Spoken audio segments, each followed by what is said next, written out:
Natalie Sanandaji is a native of Long Island, New York, who survived the Nova Music Festival massacre in southern Israel.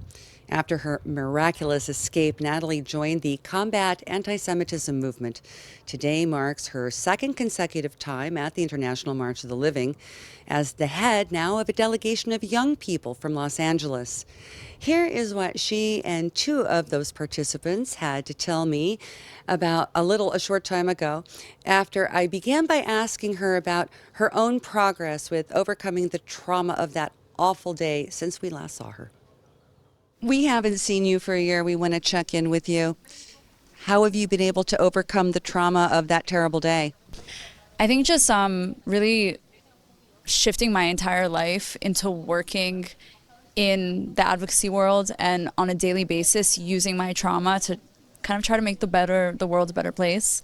And being able to see, I think through my experiences, unlike a lot of the other survivors, because I now work in the advocacy world, I actually get to see how much of the world actually does support us and love us and is on our side. And it's an amazing experience to be able to know that and to be able to feel that positivity from the world. Because a lot of people ask me, like, when I speak out, do I receive a lot of messages of hate? And the answer is actually no. I receive a lot of messages of support from the Jewish diaspora, from... Do you think that has something to do with your own personal approach? Because that's definitely not what most people are hearing. I think maybe because my focus in when I speak out happens to be on the fact that not only am I a survivor, but I'm also an Iranian Jew. And because my last name is Iranian, so a lot of the messages I receive are actually, I think there is a reason for that. It's because a lot of the messages I receive are from the Iranian diaspora.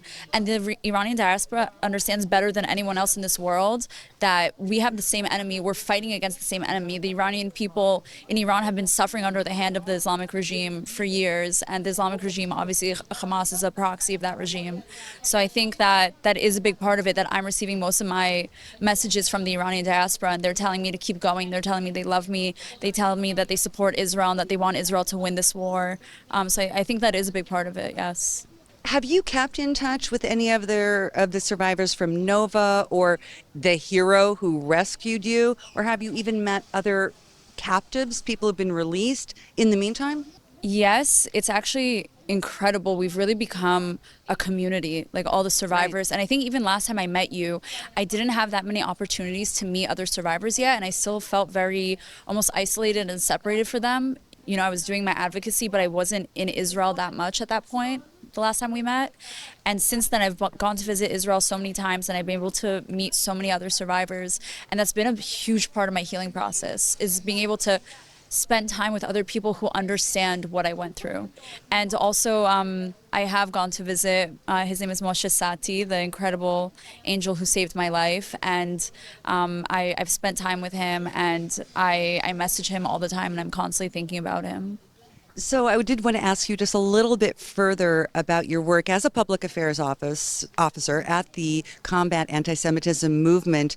This literally has transformed your life, the work, the experience. Can you expand on that just a bit?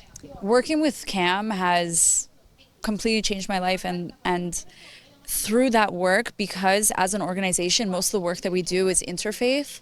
So it's a lot of working with Christian leaders, Muslim leaders. I think I really get to see kind of the righteous among our nations of today. The same way during the Holocaust, how we had the righteous among the nations that protected Jews and saved them and hid them from the Nazis. I get to meet those people that are our version of the righteous among the nations, those people who aren't Jewish and who aren't connected to this war in a personal way, but really care so much to make sure that we're constantly trying to make the world a better place. They're trying to teach other people about anti-Semitism. And it's really amazing to meet all these people who are so invested in this when they have no personal connection to it. So it's really amazing that through my work I get to experience that. Talia, you're here with Natalie and also a group of other teenagers from Los Angeles. What kind of an insight have you gained from Natalie's own experiences? I think I've learned that life is very precious, and you have to live it to the fullest and really be grateful for the opportunities you're given. And she was saved, and it's such an amazing story, so I have to carry that with me and the stories of all the other survivors. And Shane? And I think the fact that, she had a horrible traumatic experience, but she didn't let it stop her, and instead she turned it into work where she can go and help others and, actually turn what her experience was into something that can change the world and make a difference is something so impactful and so meaningful. When you think about the experiences of Holocaust survivors, do you see parallels between the survivors of the October 7th people who went through that, who endured those traumas like Natalie, and the survivors of the Holocaust themselves, and coming out on the other side? Does that give you some sort of a lesson in life? Yeah, I think it's so inspiring that most people from both instances want to continue to speak out and teach about them, because it can be forgotten, it can be erased, but it is something so harmful and just shows how harmful hate is, that it needs to be spoken about and needs to be taught, because people need to know what happened. Yeah. To add to that? I mean, it was great, and for me, having gone to like a Jewish school my entire life and learning about the Holocaust, and then just 2 years ago, it's something like this happens, and the parallels that I see are crazy. I mean, the anti-Semitism is still so great, and just because the Holocaust ended doesn't mean anti-Semitism ended, and the fact that we still have to stand together and fight against it. You two are going to be heading to college soon. Do you expect that any of your experiences here will help fortify you for what is expected to come? I do. I think anti-Semitism on college campuses has risen an unspeakable amount. Just visiting colleges over the past few weeks, I've seen it. I've seen the rallies and everything. And I think just seeing how people can survive and can move forward from these experiences and honestly grow as people, and something so traumatic like the Holocaust you can still move on from that, and you can still have a beautiful life, just makes me feel that I can get through all the anti-Semitism, I can get through all the hate, because love and community will rise above it.